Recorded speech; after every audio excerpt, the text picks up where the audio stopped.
Sandesh recipe করে দেখাবো। এর জন্য পনিরটা আমি গ্রেট করে নেব। এই ছোটো ডিটা দিয়ে তোমরা গ্রেট করে নেবে। খুবই ইজি রেসিপি, চট করেই সন্দেশ বানানো হয়ে যাবে। তোমরা এভাবে করে দেবে। পরে তোমরা পনিরটাকে মিক্সিতে পেস্ট করে দিতে পারো, আবার এমনিতেও করতে পারো। এইভাবে আমি তোমাদের এইভাবে দেখাচ্ছি। গ্রেট করে নিয়ে কীভাবে করব তোমরা দেখতে থাকো। এবার গ্রেট করা পনিরটা কড়াইয়ের মধ্যে দিয়ে দিলাম। গ্যাসটা একদম সিমে করে দিয়েছি।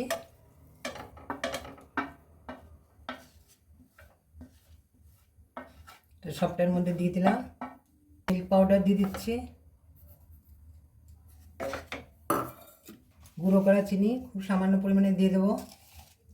যে যেমন মিষ্টি খাওয়া দিতে পারো, আমি একটু কম চিনি দিয়েই করব। এবার গ্যাসটা একটু বাড়িয়ে দেবো। এবার নাড়তে থাকবো। এটা খুব ভালো করে মিশিয়ে নিলে এই চিনি মিল্ক পাউডার এটা খুব ভালো করে মিশে যাবে। এবার এর মধ্যে একটু ঘি দিয়ে দেবো।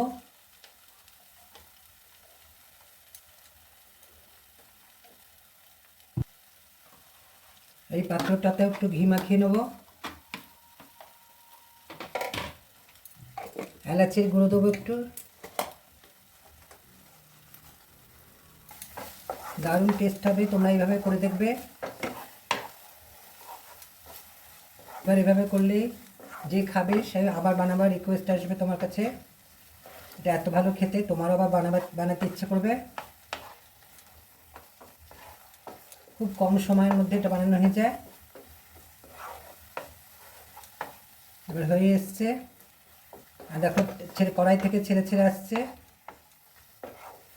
এবার আমি এই পাত্রটার মধ্যে ঢেলে দেবো। এবার দেখো সন্দেশটা ছেড়ে গেছে, একদমই কড়াই থেকে নেমে পড়ছে। আমি এটার মধ্যে ঢেলে দিলাম। ভালো করে চেপে চেপে দেবো। 10 মিনিট ফ্রিজে রেখে তোমাদের সার্ভ করে দেখাবো। বার করে নিয়ে ডিমোল্ড করে তোমাদের দেখাচ্ছি। দেখো এটা সুন্দরভাবে সেট হয়ে গেছে। এবার আমি ভালো করে কেটে নেব সন্দেশের শেপ দিয়ে। আমি একটু বড় বড় করে কেটে নিচ্ছি। তোমরা যেমন খুশি শেপ দিয়ে কাটতে পারো। ড্রাই ফ্রুটস দিয়ে সাজিয়ে নেব, নিয়ে তোমাদের সার্ভ করে দেখাবো।